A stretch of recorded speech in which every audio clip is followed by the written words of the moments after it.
That's as wet as I can get it. You know, in the ceramics class, I often talk about building a relationship with the clay because you really have to think about how far you can stretch it.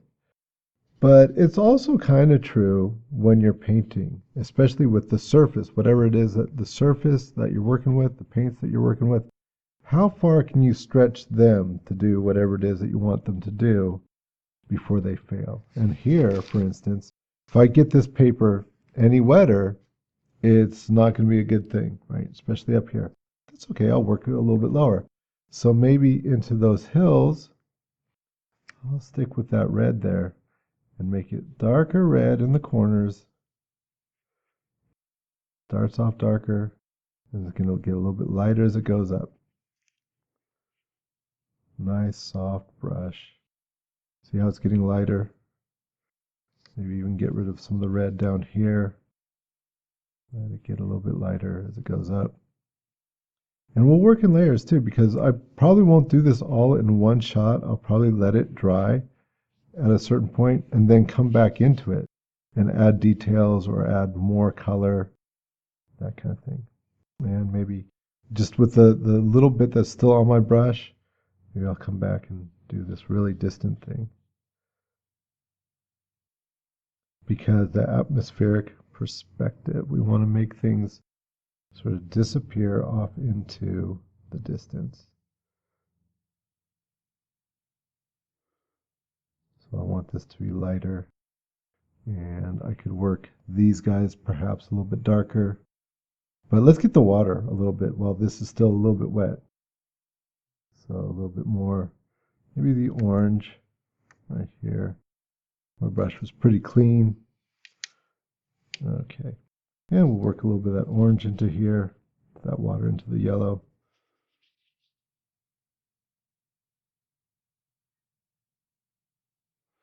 And those rocks eventually be some kind of grays or something, so I'm not worried about getting them wet. The only things that I'm protecting are these boats because I thought, well, maybe I'll try and make them maybe a little bit different color just to change things up.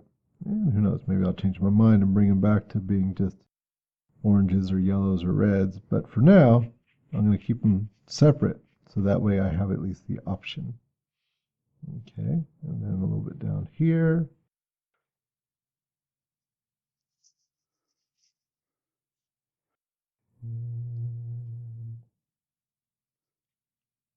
Blend this in here a little bit, a little bit, a little bit. Just like before, maybe I'll take my wash brush right here and I'm going to make sure it's a little bit clean. Got a little bit of water on it, not too much, not too much. And just add a little bit of water into there, just blend it. I'm not scrubbing on that paper because this is not watercolor paper. Maybe I'll take off a little bit of water from that. Okay. I just squeezed out a little bit of water there. That way it's not too much. And just a little bit of this color here. Just pat, pat, pat, pat up into here. Just to blend that a little bit. Okay, cool. And that's good. Don't need to go any more than that. So, maybe down here, a little bit more red.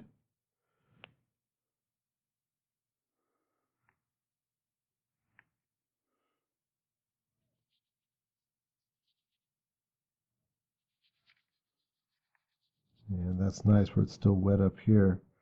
You can really just blend in so nicely to that orange. Okay.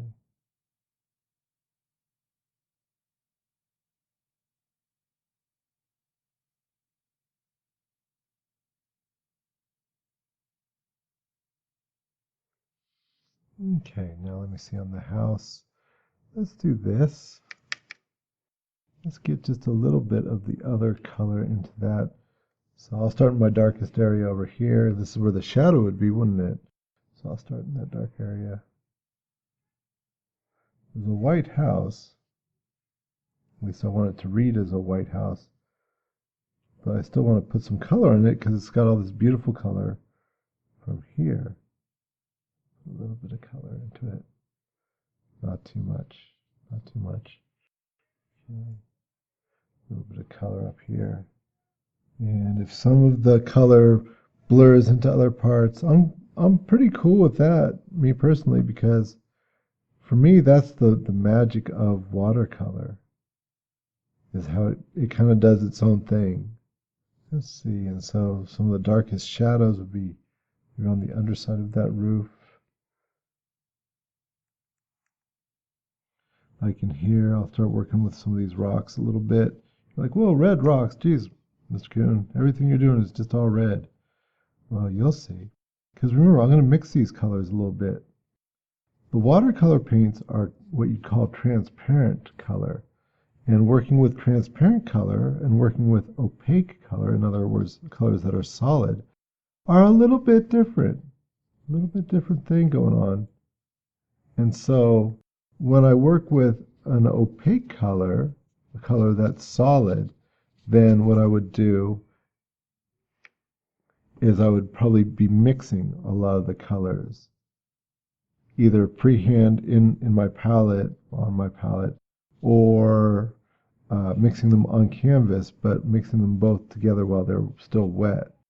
With these transparent colors, what I'll end up doing a lot is putting one color on top of another color, and so as the light goes through, it will make your secondary colors and all the different colors tertiary colors. So your tertiary colors, that's like the third iteration of color, if that makes sense. So if you had your primary colors, those are your first colors, your red and your yellow and your blue, and then your secondary colors would be your orange and your green and your purple. Those are the colors that you mixed when you mixed your red, yellow, and blue. And then your tertiary colors would be the third one. It'd be like, the yellow, green, and the orangey sort of red, or the more crimson sort of purple, that kind of thing. Those are your tertiary colors. Even in here a little bit. And if a little bit of that gets into the water, you see I'm going outside my rock, that's okay. It sets up for a little reflection. Maybe a little darker underneath this boat here too. Oh, don't you worry, I'm not going to leave it totally red. And any other place, maybe a few places I just make a little bit darker than others. Remember that whole thing, making it darker towards the top and the bottom. You can see the top's darker. And I'm working on the bottom here a little bit, little by little. Because the more red I put now, whatever color I mix with it is going to have more reds to it. Okay, let's see, maybe a little bit on that dock, because I want that dock to just be a brown. So I'm going to mix a little bit of that red into here. Okay, ooh, it's kind of pretty already. Okay.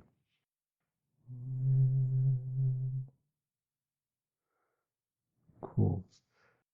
So far the colors that I've mixed have all been what you called harmonious colors.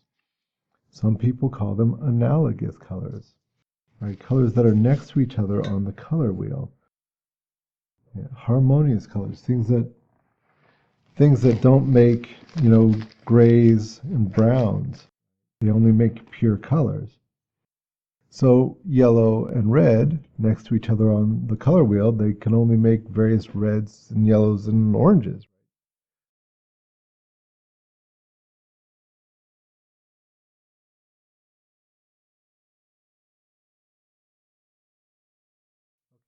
But by adding an opposite color into it, those we call complementary colors. And so that's where you're starting to get, well, your browns and whatnot.